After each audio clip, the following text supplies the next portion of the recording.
xibaar yu wér te wóor ca tàng-tàng ba abonnez-vous pour ngeen di mën di jot suñuy vidéo. dal leen ak jàmm seen bi di Buzz 221 HD kii di Fary Mar di akub chroniqueur bu kenn dootu présenté ci réew mi di Sénégal yëkkati na ay kàddu dal di xamal sénégalais yi que ne kii di Tahirou Sarr ginnaaw bañ ko convoqué ca pôle judiciaire et financier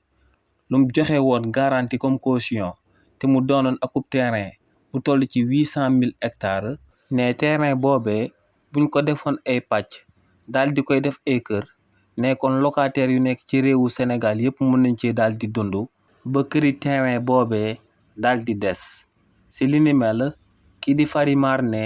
800 000 hectares yi nga xam ne moom la homme d'affaires bi di Tahirou Sarr daal di wax que ne moom la daal di am ca mbànd ne terrain boobee moom moo ëpp ville bu Dakar ne tamit 800 hectares yooyee nga xam ne Tahirou Sarr ne moom moo ko daal di moom buñ ko xaajoon ci ay kër yi nga xam ne dafa daal di toll bu ci nekk 150 mètres carrés ne kon dinañ daal di am lu tollook 480 000 kër bu néewee ba néew waaye tamit mën nañoo daal di am 500 000 kër bu bëree ba bëri te ne ci réewu Sénégal ñuy luye yépp boo leen boolee seen lim moo ngi toll ci 416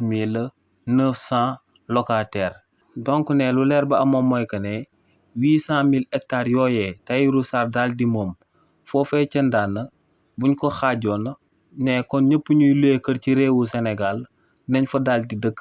ba mu daal di des ay kër yi nga xam ne dina am ñu fa du daal di dëkk te ne kër yooyee nga xam ne ay nit duñ fa daal di dëkk boo ko doon xayma ci lim dina toll ci 63 000 kër yi nga xam ne dañuy des ci 800 000 hectares yi nga xam ne moom la kookee di Tahirou Sarr daal di am ca mànd. xibaar yu wér te wóor ca tàng-tàng ba abonnez-vous pour ngeen di mën di jot suñuy vidéo.